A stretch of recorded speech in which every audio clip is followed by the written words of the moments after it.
अपना एक आईपीओ लेके आ रहा है। 3600 करोड़ रुपए का ये आईपीओ है। गो एयर जो है वो ultra low cost carrier segment में आता है।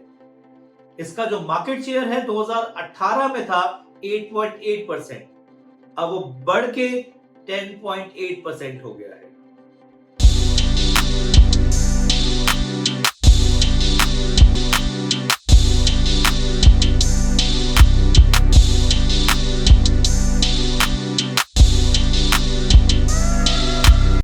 हाय, मैं हूं मोहित पुंजाल फ्रॉम directorsinvestments.com। आज इस वीडियो के थ्रू मैं आपको ब्रीफ करूंगा about Go Air and it's IPO.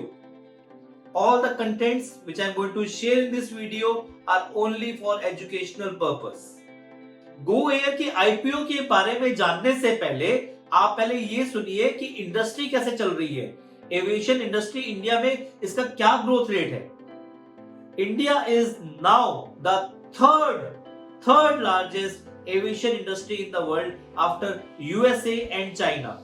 2015 में इंडिया 6 नंबर पे थी वर्ल्ड में in the aviation sector, but इसका जो कंपाउंडेड एनुअल ग्रोथ रेट है वो 12.25% के हिसाब से इसने ग्रो किया और आज ये third largest aviation industry in the world है and it is the fastest growing aviation industry in the world. So इतने सारे लोग आजकल प्रेफर करते हैं बाय एयरलाइंस जाने के लिए। डोमेस्टिक ट्रैवल अगर हम फाइनेंशियल ईयर 19-20 का डाटा देखें तो अप्रोक्सीमेटली 13.32 करोड़ लोगों ने ट्रैवल किया bye air within India and 6.62 crore लोगों ने ट्रैवल किया बाय एयर इंटरनेशनली। सो आप समझे कि एक बहुत ही पॉजिटिव ट्रेंड चल पड़ा है for people now to travel by air within India and definitely internationally. अब हम जानते हैं स्ट्रेंथ ऑफ गो एयर। गो एयर की कैटेगराइजेशन है अल्ट्रा लो कॉस्ट कैरियर। आप प्लीज समझिए, एयरलाइन इंडस्ट्री को 3 पार्ट्स में डिवाइड किया गया है। एक तो है फुल सर्विस कैरियर, एक है लो कॉस्ट कैरियर और एक होता है अल्ट्रा लो कॉस्ट कैरियर, जिसके अंदर बहुत सारे बेनिफिट्स आपको नहीं मिलते। मान लीजिए लेग स्पेस के लिए आपको अगर लेना है तो आपको एक्स्ट्रा पैसे देने पड़ते हैं, कुछ खाना खाना है आपको प्लेन में तो आपको उसके लिए एक्स्ट्रा पैसे देने पड़ते हैं। ये सब फैसिलिटीज अगर आपको अल्ट्रा लो कॉस्ट कैरियर में चाहिए तो आपको उसके लिए अलग से पैसे देने पड़ते हैं। तो गो एयर का जो सेगमेंट है वो है अल्ट्रा लो कॉस्ट कैरियर। इसका जो मार्केट शेयर है 2018 में 8.8% था, जो कि बढ़ के 10.8% हो गया in the financial year 2020, which means कि इसका ग्रोथ बहुत अच्छा जा रहा है। ये जो एयरलाइन है इसका जो फ्लाइट ऑपरेटिंग मॉड्यूल है, इसका मतलब इसका जो हवाई जहाज है वो हवा में कितने घंटे रहता है एक दिन में, वो 12.9 आवर्स रहता है। इसका मतलब ये अपने प्लेन से पूरा काम निकलवाते हैं, which means they are doing very well. Passenger volume 1,60,00,000 था 2020 में। इतने सारे लोगों ने ट्रैवल किया था बाय गो एयर। गो एयर का जो मैनेजमेंट है that is also very good, backed by Wadia group.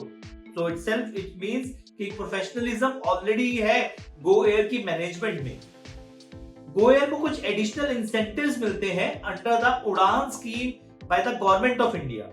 Government of India ने ऑलरेडी बोला हुआ है जिसके पास हवाई चप्पल है वो भी हवाई यात्रा करे, which means a common man should also fly by air. तो ये गवर्नमेंट का एक विजन है कि वो चाहते हैं कि अल्ट्रा लो कॉस्ट कैरियर बड़े फ्यूचर में, so that people should fly by air to the smaller destinations as well as to the longer destinations. Go Air के पास 56 एयरक्राफ्ट है एज ऑन फरवरी 2021 के डाटा के हिसाब से, and it is growing on a rapid pace. अब मैं बताता हूं आपको कुछ risk factors associated with Go air. सबसे बड़ा रिस्क फैक्टर है इसके फाइनेंशियल्स। इस ग्राफ के थ्रू अगर आप देखेंगे तो आप समझ सकते हैं कि the financials are not at all good and it is getting bad day by day. Rather company की बोरोइंग्स बहुत ज्यादा है, अराउंड 3,000 करोड़ रुपए की, which itself gives a question mark about the growth prospect of Go Air. तीसरा important point है कि कुछ डिफॉल्ट्स किए हैं इन्होंने कैरियर की पेमेंट्स को लेके, तो वो एक बहुत ही कॉज ऑफ कंसर्न है, बड़ा कॉज ऑफ कंसर्न है। गो एयर के दो बहुत बड़े कॉम्पिटिटर्स हैं, इंडिगो जिसका इटसेल्फ 50% मार्केट शेयर है, and second is SpiceJet, and not to forget IndiGo is a profit making organisation right now. अब आपको ये समझना होगा कि ये जो पैसा रेज कर रहे हैं 3600 करोड़ रुपए, इसको यूटिलाइज कहां करेंगे। इसका जो मेन टारगेट है, they want to buy some aircraft, one, second they want to repay certain debts, and thirdly for general corporate purpose. अगर हम फाइनेंशियल्स को देखते हैं, स्ट्रेंथ्स को देखते हैं एंड अदर रिस्क फैक्टर्स को देखते हैं, तो मुझे कहीं ना कहीं कन्विक्शन नहीं आती है कि मैं इस आईपीओ में इन्वेस्ट करूं। बिकॉज आप ये समझिए कि फाइनेंशियल एक कंपनी की बैकबोन होते हैं, सेकेंडली इनके पास एक ह्यूज बोरिंग्स है, एंड थर्डली इन्होंने डिफॉल्ट भी किया है। So somehow personally I am not convinced with Go Air as an IPO. However आपका अगर मन है इस गो एयर में इन्वेस्ट करने का तो जरूर कीजिए, लिस्टिंग गेन्स तो आपको डेफिनेटली मिल ही जाएंगे मुझे लगता है। Decision of investments lies with you only. सोच समझ के इन्वेस्ट कीजिए इस आईपीओ में। आप मेरे इन पर्टिकुलर लिंक्स पे भी आप फॉलो कर सकते हैं एंड बने रह सकते हैं, आपको latest information about IPO and other information आपको मिलती रहेंगी।